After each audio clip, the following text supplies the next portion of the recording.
ભાગ વિનાનર પાવત નહીં. જેના ભાગમાં જ ન હોય તો એ કાંઈ ન કરીએ.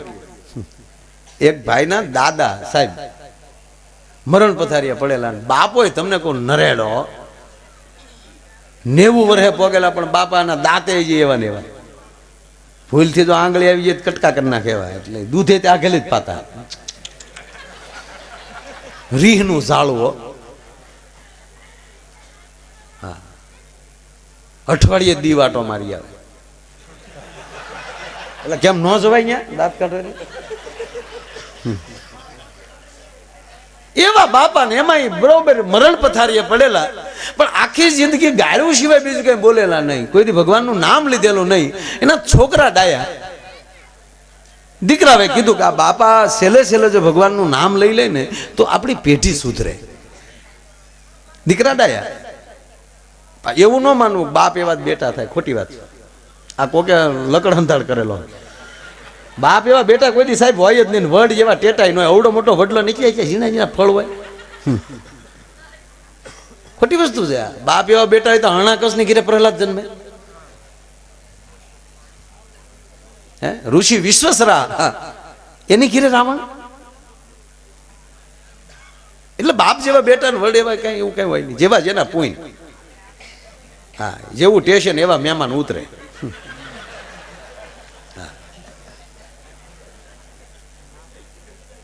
એરપોર્ટમાં કઈ હગતળી વગેરેના જોડા પહેરીને કોઈ ન નીકળ્યો હોય.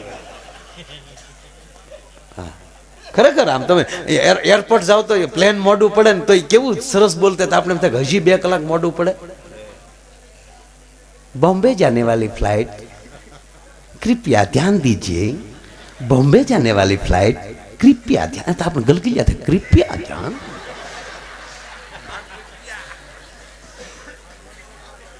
दो बजे जाने वाली 3 बजे जाएगी, कृपया ध्यान. આપણે થાય હજી 5 વાગે ભલે જાય. ઈથી તમે રેલવે સ્ટેશનમાં આવો તો અહીંયા થોડીક જાહેરાત.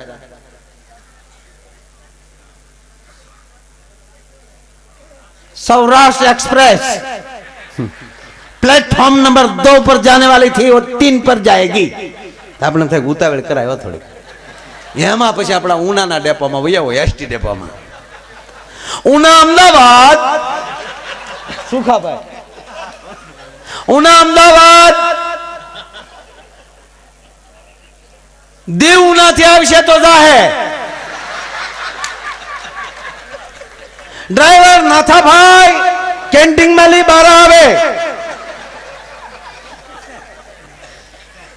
એના કંડક્ટર 4 નંબરના પ્લેટફોર્મ પર બેઠેલી ગાવું ને હકારે. સ્ટેશન પ્રમાણે અવાજ ફરી જાય સાહેબ. જેવું સ્થળ એવી વાત. એટલે બાપ એવા બેટા ને વડ એવા ટેટા ન હોય. એટલે ઓલા બાપા બિચારામાં એમાં કઈ કોઈથી ભગવાનનું નામે લીધેલું નહીં, પણ દીકરા બહુ સારા. કોઈ સારા મિત્રો મળી ગયેલા. અહીંયા ધ્યાન આપજો, મારી વાતના ખંડન કરતા નહીં. કોઈ ટોકો ને તમે એ કરવામાં વાત થાય છે, તમે એને કોઈ કહો નહીં. એને વાતો થાય, મને કોઈ ડિસ્ટર્બ નથી. હવે તમે અહીંયા ધ્યાન રાખો. તમારું ધ્યાન જાય એ મને તકલીફ પડે. તમે મારી વાત નહીં પૂરી થાય. મને જે મેં કહું ને આ દશરથ રાજાને આવો જ હરખ હતો મારા રામને ગાજ્ય બેહાડું. એવો જ મને આ જ હરખ છે કે હું મારા મોઢામાં પ્રોગ્રામ કરું. હમણાં મારો ભૂરો આવ્યો મારી પાસે. મને કે માયાભાઈ દશરથ રાજાને અને મારા બાપાને બેની મને કે માન્યતા હરખી. અરે મેં કાં દશરથ રાજાને ક્યાં તારા બાપા? મને કે બે ને અવળખા રહી ગયા. બે ના ક્યાં? મને કે દશરથ રાજાને એમ હતું કે રામ ગાજ્ય બેન, મારા બાપાને એમ હતું કે ભૂરો ભણવા બે. બે માં એકેની આશા પૂરી ન થઈ.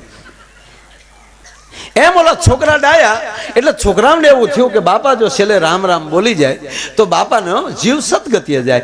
એટલે છોકરા તો આપણા આ ભાગવતે એના પર આપણા સંતાનો જ બેસાડે ને ભાઈ પાછળ. સારા સંતાનો થાય તો સારા કાર્યો કરે. એટલે છોકરાઓ ચારે ગયા હપીને અને બાપાના ખાટલા ઉપર. બાપા બોલો બોલો. એ રામ કયો બાપા? રામ બોલો રામ. એ મને ન આવડે. કરીએ. મોટો ભાઈ કંટાળીને ભાગ્યો કે આખી પેઢી ન બોલે, છેલ્લે બોલે ડો. ભૈયા આઘા ભૈયા. નાનો દીકરો ડાયો. એ કે મોટા ભાઈ તમે ક્યાંય ખીજાવ આગળ ગમે એમ કરીને ન બોલાવ દો કહેજો. રામ જ બોલાવું ને, બોલાવી દો. કેમ બોલાવી? ત્યાં આગળ રામ નામની કોઈ પણ વસ્તુ દેખાડી. ત્યાં ઘરમાં ઓલું ઠીકરાનું રામ પાત્ર પડ્યું હતું. એ છોકરો લઈને ગયો, જોજે બાપા આને શું કહેવાય? તો હકોરું. અરે કરી ભાઈ બાપાએ. ગામમાં એક સાધુનું ઘર હતું, રામસાગર પડેલો. એ નાનો દીકરો રામસાગર માં લઈ આવ્યો અને રામસાગર લાવીને કીધું કે જોવો જોઈ બાપા આને શું કહેવાય? તંબુરો. મોટા ભાઈ લાકડી લીધે, હવે એની પાસે જાતા ને તમારો બાપ આના નામ બદલાવે. હા એ કે પણ મોટા ભાઈ શેલી એક ટ્રાય કરી લઉં. એટલે મોટા ભાઈ કીધું કઈ ટ્રાય ભાઈ, બાકી કંપની ફોલ્ડ હોય ને ભાઈ, એ કારીગરથી જ રિપેર ન થાય, કંપનીમાં જ મોકલવું પડે. એમ કે આપણો બાપો કંપની ફોલ્ડ છે, એ પાછો જાહે તો જ મેળ આવી છે, આપણેથી હધરે નહીં.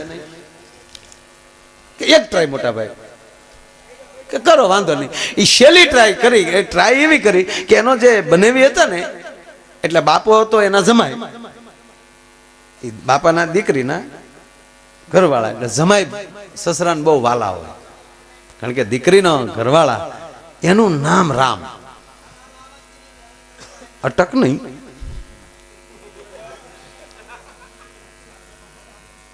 એ કે રામજીને લઈ આવીને તો એમ કે મારો રામજી આવ્યો, તોય રામજી શબ્દ આવી જાય તોય બાપાનું કલ્યાણ થઈ જાય. એ તો ગયા ત્યાં મોટા ભાઈ નું કહીને નાનો ભાઈ નીકળી ગયો ફોર વ્હીલ લઈને, અને બેનને કીધું બેન પપ્પાની તબિયત ખરાબ છે ને તમારે મારે બનાવીને આવવાનું છે. તરત ગાડીમાં બેસી ગયા. રામા આવ્યા. હામાં જોજે બાપા કોણ આવ્યું? તો પરભીનો વર. પછી મોટા ભાઈ પરોણો લીધો, હવે કોઈ બાપા પાસે ગયા બઠા કરી દે. પછી તો મારા નાથને કરવું હતું સાહેબ, આત્મા ઉડી ગયો રામ બોલ્યા વગીરનું. એનું 12મું 13મું જે થાય એ બધું પત્યું. આપણા સૌરાષ્ટ્રમાં નિયમ છે ખબર? કોઈ ઘરે એવું મરણ થયું હોય ને પછી પેલું પરબ કરવા બેનો દીકરીઓ આવે. સાતમ આઠમ કરવા, પહેલી સાતમ આઠમ કરવા એમની બેનો દીકરીઓ બધી આવી. અને પછી એકવાર રાતે આખો પરિવાર બેઠો હતો, એટલે બેનો એ બધી કીધું કે ભાઈ આ રક્ષાબંધનનો દિવસ આજ અમે સાતમ આઠમ કરી સુધી રોકાવાનું છે, પણ જો તમે બાપા રામનું નામ નથી બોલ્યા, આખા ઘરમાં ગામમાં વાતું થાય, પણ એ તમે સુધારી શકો શું? કે બાપાના અસ્થિ જે છે એ જો હરિદ્વાર પોગાડી ગયો, હટરો કટરો હાડરો જોતટ ગંગા જાય તો એનાય કુળમાં કોઈ દી ભૂત ન હરજે ભાગીરથી. બાપાના હાડક્યા જો ગંગાએ પોગી જાય તો ભાઈ એ આત્મા તરી જાય. એટલે મોટા ભાઈ કીધું કે એ આપણા ગામને નદીમાં નાખી દેવાય. ગંગા દરિયામાં આવે છે, આપણા ગામની નદી બેન દરિયામાં જ જાય છે. એ આપણા બાપાના હેડકા ગંગાના પાણીને ગોતી લે. બાકી આપણા બાપા હાટું આપણે હરિદ્વાર ધક્કો ખવાય નહીં. એટલે મોટા બેન ખીજાણા, ભાઈ તમારી લોભી વૃત્તિ અમને ખબર છે, તમારે એટલો ખર્ચો કરવો પડે, તમને પોસાતું ના રે. બેન મારો લોભી આત્મા કોઈ દી હોય નહીં, તમારી જેવું મારે બેનું હોય, એનો ભાઈ કોઈ દી લોભી ન હોય. કહેતી હોય તો હાથ ગામના ગામ ધોળા બેન કરો, બાકી બાપાની વાત રહેવા દે. રામ બોલ્યા વગરનો બેન વયો ગયો. રામ બોલ્યા વગર. ચારેય ભાઈઓ ને ચારેય બાયુ, નાના ભાઈને લગ્ન થઈ ગયા. એ ચારેય બાયુએ નક્કી કર્યું કે ઓલે વખતે મોટા ભાઈ એકલા ગયા, ડાબલો રેઢો મૂક્યો ને એમાં ભાભા સટક્યા ને, આ વખતે આપણે ચારેય ભાઈઓ ને ચારેય બાયુ જાય. એટલે મોટા ભાભીએ ઘરે જઈને કીધું એના ધણીને કે ઓલા વખતે એકલા ગયા તમે, હવે બધા જાતા. મૂળ તો મોટા ભાભીને જવાનું મૂળ તો, અને બહેનોના પ્રોગ્રામ થાય તો કોઈના બાપની તાકાતની કેન્સલ ન થઈ શકે. બરાબર છે.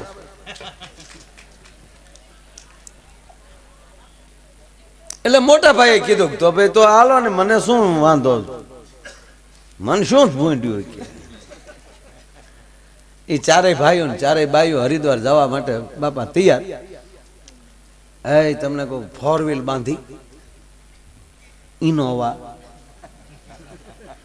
કોનોવા ઇનોવા ગયા હરિદ્વાર. પાછા પવિત્ર બ્રાહ્મણ ને ગોત્યા. ચારેય ભાઈઓ ને ચારેય બાઈઓ એમ કહેવાય કે થોડાક હરકી પેઢી નો રહ્યા, ટ્રાફિક હતું, થોડાક આગળ ગયા. ઋષિકેશ ને હરિદ્વાર ની વચ્ચે કોઈ સારો ઘાટ હતો કોઈના આશ્રમનો, ત્યાં રોકાણ. ત્યાં વિધિ થઈ. ગોર બાપાએ કીધું કે હવે બધા તમે સ્નાન કરો, સ્નાન કરતી વખતે તમારા બાપુજીને જે અસ્થિ છે એને હાથમાં લઈને આપણે વિધિ કરી નાખશું. બધા સ્નાન કરવા ગયા એટલે ઓલા નાના ભાઈના દીકરી જે ઉંમરમાં, એ નાના ભાઈના પત્ની, એ દીકરી બિચારી ઉંમરમાં નાની, એટલે વડીલો સાથે સ્નાન કરતા એને સંકોચ થયો એટલે એ નીચે બીજો પિલોર હતો એની પાછળ એ એકલી દીકરી ગંગામાં સ્નાન કરતી હતી. અહીંયા ચારેય ભાઈઓ ત્રણેય ભાઈઓ આમ હાથ રાખ્યા, ડાબલી ખોબા આમ રાખી હાથમાં, અણ ગોર બાપા એમ કહેવાય વૈદિક શ્લોક ભણી અને નમઃ સ્વાહાની સાથે એમ કહેવાય ગંગાના પ્રવાહમાં ડાબલીને મૂકી દીધી ને હાડા હાટ કરતી ડાબલી ગઈ. ભાઈ આખું ઘર રાજીના રેડ. જો મોટા ભાઈ કહેતા હતા, મોટા ભાઈ કે હું રાજી બાપા, આ વિધિ થઈ બહુ રેડી કહેવાય. અને પછી તો ગામડે ફોન કરી દીધા કે રેડી બાપા ગયા છે ધબધબાટી કરતા. એ તમને કહું, પછી તો ન્યાલી ગંગાજળની લોટી લાવ્યા, ગામડે આવીને લોટી ઉત્સવ રાખ્યો. અમુક જગ્યાએ કહેવાના જ લોટી ઉત્સવ હોય, બાકી બોટલ ઉત્સવ જ કરે છે.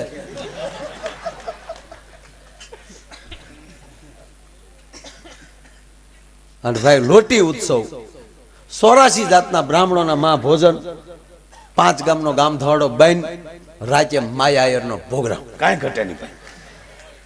બાપાને હરિદ્વાર મૂક્યા એનો હરખ. અને બરોબર આવી રીતે પ્રોગ્રામ જામીન ઢેફું થઈ ગયેલો, અડધીક રાતનો મજર ભાંગી ગયેલો. અને એમાં જે નાના ભાઈની જે વહુ હતી એ દીકરીની ફરતી ગામની બાયું બેહી ગઈ. અને બેનો તો વાતો કરે, પછી તો કઈ ખામી, અરે બેન તું તો કંકુ પગલી કેવા લે, હજી પરણીના ઘરમાં આવી તો ઘરમાં કેવો ઉત્સવ થઈ ગયો. અને બાય લેવળી સીધે હરિદ્વારની જાત્રા કરી આવી લે, માડી તારા બાપ દાદાના પૂન બેન. એટલું બેન ને કહેતા તો વાત પૂરી થઈ જાય.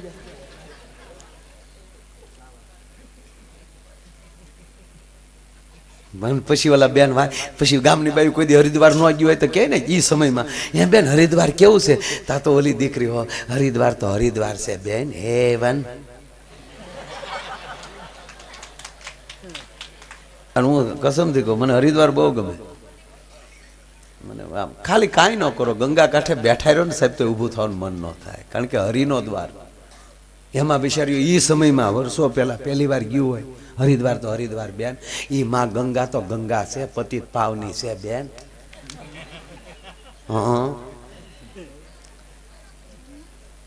અને એમાંય બેન તમને કોઈને કહેચ્યું નહીં કે કેમ, એ કે હું હેઠવા એકલી નાતી હતી ને તે મને ગંગામાં પ્રસન્ન થયા. ઓલી નવી આવેલી ને માં, તે આ બાપાના પ્રોગ્રામમાં બિચારી હા વજાણી.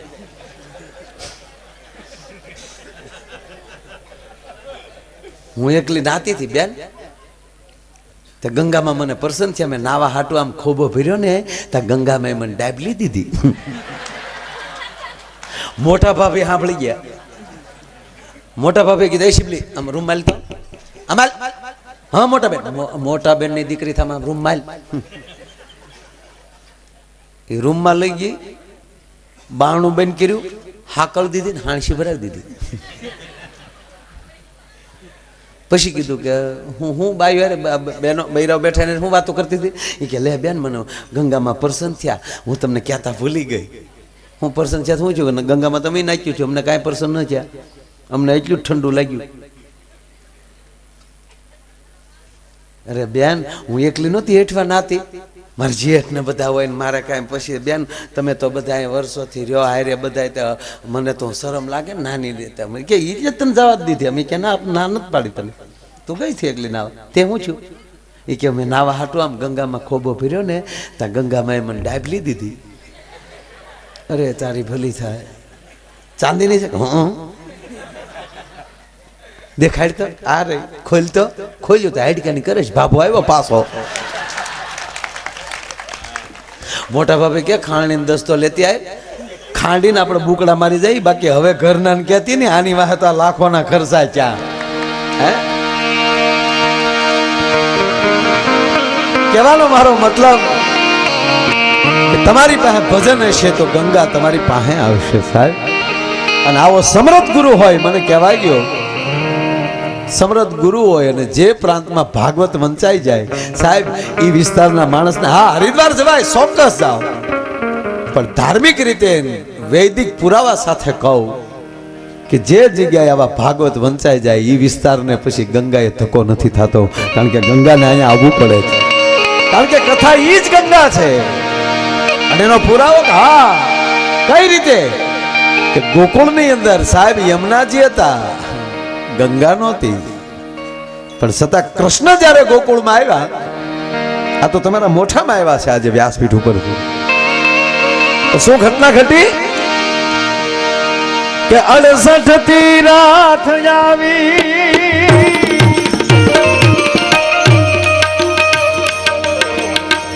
એ બેઠા પાણિયા રે 68 તીરાથ આવી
જોને નીર રે યમુના ના કાળા કેસ મારે રે ગઈ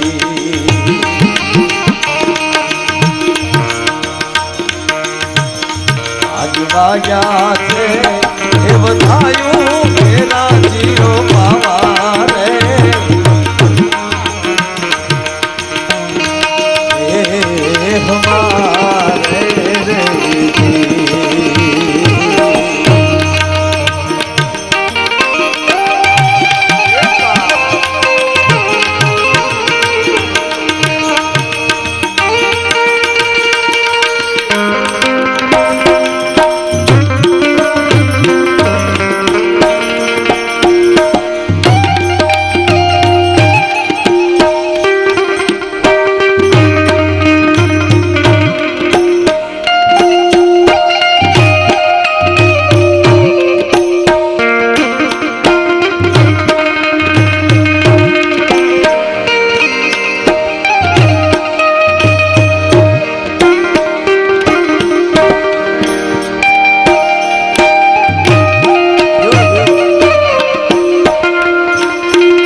हमारे बाबा दीना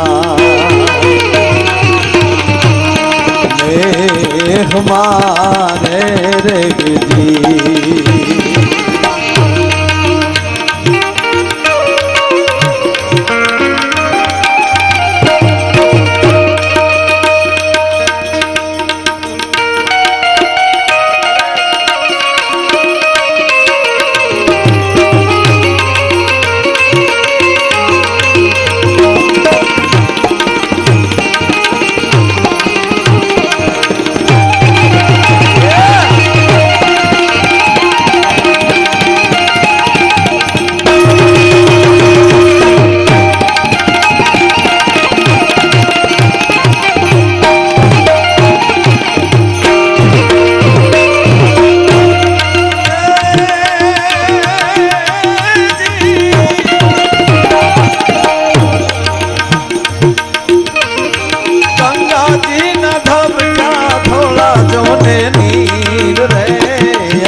મારે રે જી અરે યમુના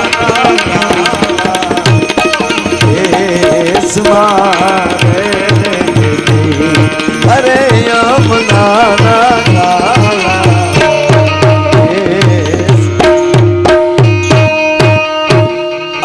તીર્થ આવી બેઠા પાણી હારે અને ગંગાજીના ધબક્યા ધોળા નીર યમુનાના કાળા કેસમાં